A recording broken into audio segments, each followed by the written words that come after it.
সুপ্রিয় দর্শক শ্রোতা, আসসালামু আলাইকুম। শব্দ বুঝে কোরআন শিখেন সহি শুদ্ধভাবে, এই ক্লাসে আপনাদেরকে স্বাগতম। কোথায় কয় আলিফ টেনে পড়তে হবে, কোথায় গুণনা হবে এবং কোথায় থামতে হবে বা কোথায় মিলিয়ে পড়তে হবে, এই বিষয়গুলি এই ভিডিওর সাহায্যে শিখে নিতে পারবেন। তো অবশ্যই শুরু থেকে শেষ পর্যন্ত ভিডিওটি দেখবেন।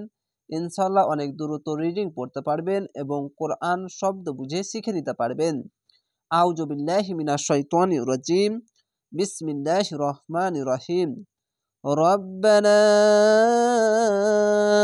প্রথমে রিডিং পড়লাম এই শব্দটি, আবার বানান করে পড়ব। র বাজবা রব, বা যাবার বা, রব্বা, নুন আলিফ না, রব্বানা।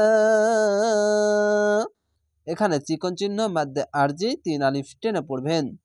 চিকন চিহ্ন যেখানে পাবেন 3 আলিফ টেনে পড়বেন। আমান্না, যাবার পাশে খালি আলিফ 1 আলিফ টেনে পড়বেন। এখানে ওয়াজিব গুন্না এবং খাড় যাবার 1 আলিফ টেনে পড়বেন। হামজা খাড় যাবার আ, একটি বিষয় অবশ্য মনে রাখবেন, আলিফের ওপরে যে যাবার পেশ বা যে কোনো জিনিস আসলেই আলিফকে হামজা পড়তে হবে। হামজা খাড় যাবার আ, মিম নুন যাবার মান, আমান, নুন আলিফ যাবার না, আমান্না বিমা, চিকন চিহ্ন মাদ্দে আরজি 3 আলিফ টেনে পড়বেন। বাজের বি, মিম আলজার মা, বিমা আনজালতা। এখানে ইকফা গুন্না বাংলা অনাস্কারের মতো হবে। হামজা নুন যাবার আং, জাল হামজা যাবার জাল, আং জাল, তা যাবার তা, আং জালতা। ওয়াত্তাবানার, ওয়া তা যাবার ওয়াত, তা যাবার তা, ওয়াত্তা, বা আইন যাবার বা, ওয়াত্তাবা, আইনটিকে মোটা করে গলা চিপে পড়বেন। বা আইন যাবার বা, নুন র যাবার নার, ওয়াত্তাবানার রসুলা। পেশের পাশে অ সাকিন 1 আলিফ টেনে পড়বেন।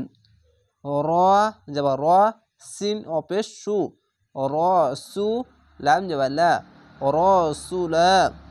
এখানে একটি বিষয় খেয়াল রাখবেন, মোটা অক্ষরে যাবার খাড় যাবার 2 যাবার উচ্চারণ হবে না, আকার উচ্চারণ হবে না। ফাক, এই কাপের সঙ্গে মিলবে, এই অতিরিক্ত একটি আলিফ আছে, এই অতিরিক্ত আলিফকে পড়তে হবে না। যেরকম এখানে দেখেন একটি আলিফ, এখানে একটি আলিফ এবং লাম, এই 3টাই অক্ষর বাদ হয়ে গেল। এই রকে ধরেছে কেন, তাসদিদ বালা অক্ষর, তার জন্য। এখানে সাকিন এসেছে তো সাকিন বালা অক্ষরকে ধরবে।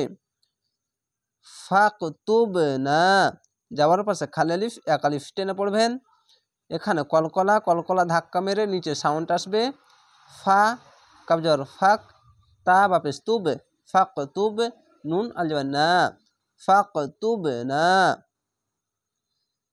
মাআস, মিম জবর মা, আইন শিন জবর আস, মাআস।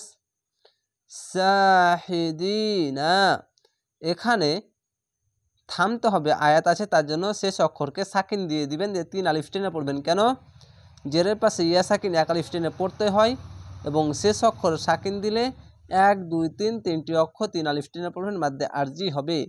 এখানে অবশ্যই একটি কথা খেয়াল রাখবেন, বিষয় খেয়াল রাখবেন, যদি থামতে গেলে শেষ অক্ষর সাকিন দিতে গেলে তার আগেকার অক্ষরে যদি টান থাকে তাহলে 3 আলিফ টেনে পড়বেন, মাদ্দে আরজি হবে।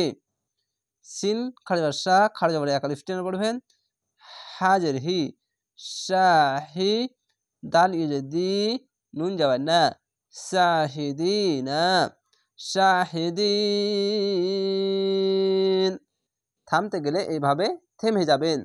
আশা করি আপনারা বুঝতে পেরেছেন। এই ক্লাসগুলো এইভাবে দেখবেন, ইনশাল্লাহ শুদ্ধভাবে পবিত্র কোরআন শিখতে পারবেন এবং এই নিয়মগুলো বুঝে যদি দেখেন বা প্র্যাকটিস করেন আমার সঙ্গে সঙ্গে, ইনশাল্লাহ এই শব্দগুলো যেখানেই পাবেন সেখানেই নিজে থেকেই অনেক দ্রুত পড়ে নিতে পারবেন।